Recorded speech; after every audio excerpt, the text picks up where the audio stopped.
সাম্প্রতিক সময়ে একটি স্বার্থান্বেষী মহল পরিকল্পিতভাবে বাংলাদেশ সশস্ত্র বাহিনীর লোগো ব্যবহার করে একটি ভুয়া প্রেস বিজ্ঞপ্তি প্রচার করেছে।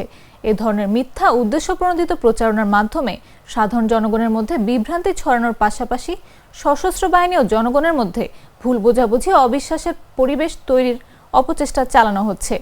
বিষয়টি গুরুত্বের সঙ্গে নজরে এনেছে সশস্ত্র বাহিনী কর্তৃপক্ষ। ইতোমধ্যে সশস্ত্র বাহিনীর পক্ষ থেকে স্পষ্টভাবে জানানো হয়েছে, উক্ত বিজ্ঞপ্তির সঙ্গে বাহিনীর কোনো সংশ্লিষ্টতা নেই। এটি সম্পূর্ণ ভুয়া এবং অসত্য। এ ধরনের অপপ্রচারের বিরুদ্ধে আইনানুগ ব্যবস্থা নেওয়ার বিষয়টিও বিবেচনায় রয়েছে। আজ শুক্রবার বাংলাদেশ সেনাবাহিনীর ভেরিফাইড ফেসবুক পেজ থেকে এ আহ্বান জানানো হয়। সশস্ত্র বাহিনী এবং সরকারের পক্ষ থেকে সাধারণ জনগণকে সতর্ক থাকতে অনুরোধ জানানো হয়েছে। এই বিষয়ে দেশের সচেতন নাগরিকদের ডিজিটাল মাধ্যমে তথ্য যাচাই এবং নির্ভরযোগ্য সূত্র ছাড়া কোনো বার্তা বা প্রচারণা বিশ্বাস না করার পরামর্শ দেওয়া হয়েছে।